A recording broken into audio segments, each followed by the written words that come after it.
हमारे वीडियो का उद्देश्य किसी भी धर्म, जाति, पंथ या संगठन के प्रति नफरत फैलाना नहीं है। पॉडकास्ट में दी गई कोई भी जानकारी बनाई नहीं गई है, ये ऑथेंटिक वेब स्रोतों से ली गई है। आर्यन लोग, जिनके बारे में प्राचीन ग्रंथों और इतिहास में काफी चर्चा होती है, भारत की सांस्कृतिक, सामाजिक और धार्मिक संरचना में एक महत्वपूर्ण स्थान रखते हैं।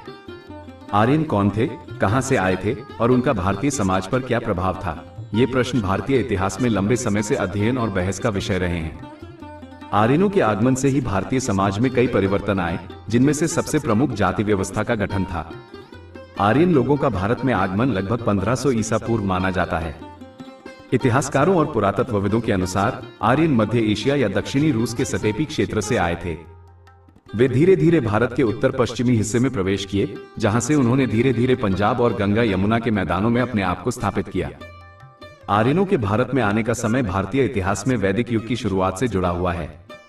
इस युग में वेदों की रचना हुई, जो आर्यन समाज, उनकी धार्मिक मान्यताओं, रीति रिवाजों और जीवन शैली के बारे में जानकारी देते हैं। वे घुड़सवार योद्धा थे और कृषि तथा पशुपालन के प्रति जागरूक थे। आर्यन संस्कृत भाषा बोलते थे, जो बाद में भारतीय उपमहाद्वीप की प्रमुख भाषाओं में से एक बनी। ये कहा जाता है कि आर्यन भारत के उत्तर पश्चिमी हिस्से में प्रवेश किए और यहाँ उन्होंने अपने आप को स्थापित किया। आर्यन लोग खुद को सभ्य, ऊंचे आदर्शों वाला और वीर बताते थे, जबकि वे यहाँ के मूल निवासियों को अनार्य कहते थे, जिसका अर्थ था असभ्य या अधर्मी। इस प्रकार आर्यनों का भारत में आगमन केवल एक भौगोलिक परिवर्तन नहीं था, बल्कि सांस्कृतिक और सामाजिक विभाजन की नींव भी रखता था। आर्यन लोगों के बारे में अधिकतर जानकारी हमें वेदों से मिलती है, विशेषकर ऋग्वेद से। ऋग्वेद में आर्यनों के देवताओं, समाज, रीति रिवाजों और युद्धों का वर्णन है। वेदों को आर्यन संस्कृति का सबसे प्रमुख और पवित्र ग्रंथ माना जाता है।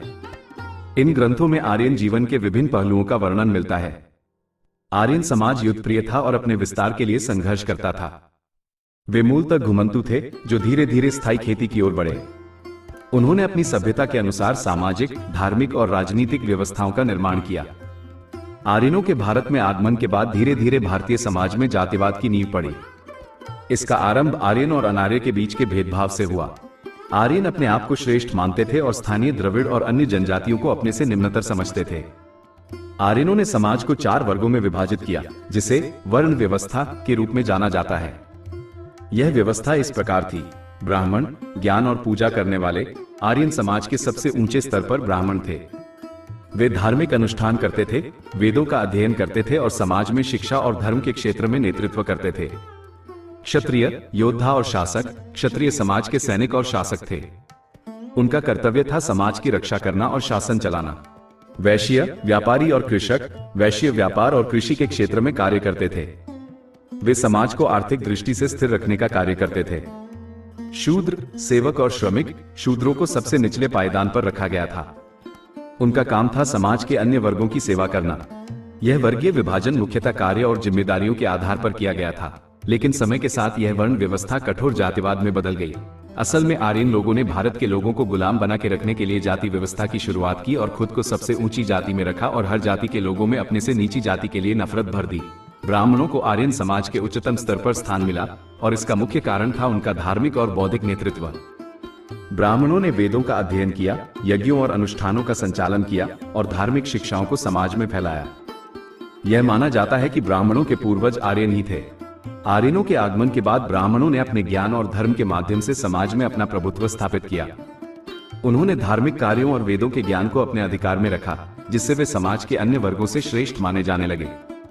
ब्राह्मणों ने धर्म का उपयोग कर समाज में अपने स्थान को पक्का किया। वेदों और उपनिषदों का अध्ययन करना, धार्मिक अनुष्ठानों का संचालन करना और धर्मशास्त्रों की व्याख्या करना ब्राह्मणों की जिम्मेदारी थी। समाज में उनका स्थान इतना ऊंचा हो गया कि उन्हें देवताओं के समकक्ष माना जाने लगा। आर्यन समाज में वर्ण व्यवस्था का मूल उद्देश्य समाज को विभिन्न कार्यों में विभाजित करना और लोगों को मानसिक गुलाम बनाकर रखना था। जन्म के आधार पर जाति निर्धारण होने और उच्च जातियों ने निम्न जातियों के साथ भेदभाव शुरू कर दिया। ब्राह्मणों ने अपने ज्ञान और धर्म के आधार पर समाज के अन्य वर्गों पर प्रभुत्व जमाया। उन्होंने शिक्षा और धार्मिक अनुष्ठानों पर अपना एकाधिकार बना लिया और निम्न जातियों को इनसे दूर रखा। इसके परिणामस्वरूप निम्न जातियों को शिक्षा से वंचित रखा गया और उन्हें समाज के निचले स्तर पर रहने के लिए मजबूर किया गया।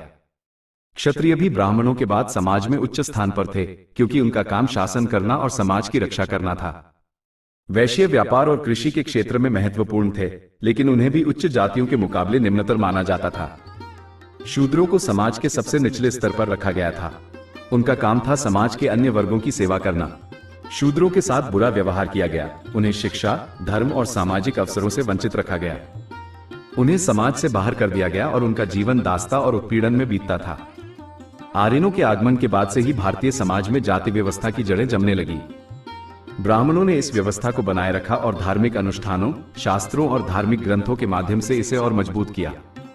ब्राह्मणों ने धर्म का उपयोग कर समाज में अपने प्रभुत्व को कायम रखा और जातिवाद को धार्मिक मान्यता दी। आर्यनों के आगमन ने भारतीय समाज में व्यापक परिवर्तन किए। वेदों के माध्यम से आर्यन संस्कृति ने ब्राह्मणों को समाज में ऊंचा स्थान दिलाया। ब्राह्मणों ने इस व्यवस्था का उपयोग कर समाज में अपने प्रभुत्व को कायम रखा और निम्न जातियों पर अत्याचार किया। भारतीय समाज में जातिवाद ने सामाजिक असमानता और भेदभाव को जन्म दिया, जिसका प्रभाव आज भी देखा जा सकता है। भारत में आज भी हिंदू समाज में जातिवाद और छुआछूत जारी है और शूद्रों को मंदिरों में भी प्रवेश नहीं करने दिया जाता। इतिहास में महात्मा बुद्ध, गुरु नानक जी, गुरु रविदास जी, मुस्लिम धर्म और ईसाई धर्म ने ब्राह्मणों द्वारा फैलाए गए जातिवाद और छुआछूत के खिलाफ समाज में बहुत जागरूकता पैदा की और सामाजिक समानता के लिए काम किया। आधुनिक भारत में संविधान निर्माता डॉक्टर भीमराव अंबेडकर ने संविधान में छुआछूत और जाति प्रभावित लोगों के लिए खास प्राविधान किया था, जो भारत के मूल निवासी भी शिक्षा का अधिकार प्राप्त कर सके। हिंदू धर्म दुनिया में अकेला ऐसा धर्म है जिसमें अपने ही धर्म के 85% लोगों को अछूत माना जाता है। हिंदू समाज में जातिवाद से पीड़ित लोग बहुत तेजी से हिंदू धर्म छोड़कर दूसरे अन्य धर्मों को अपना रहे हैं। जातिवाद की यह व्यवस्था भारत की सामाजिक संरचना में गहराई तक समाहित हो गई और ब्राह्मणों ने इसे बनाए रखने के लिए धार्मिक मान्यताओं का सहारा लिया। आज के समय में जातिवाद को समाप्त करने के प्रयास हो रहे हैं, लेकिन इसका इतिहास और प्रभाव भारतीय समाज में अब भी विद्यमान है।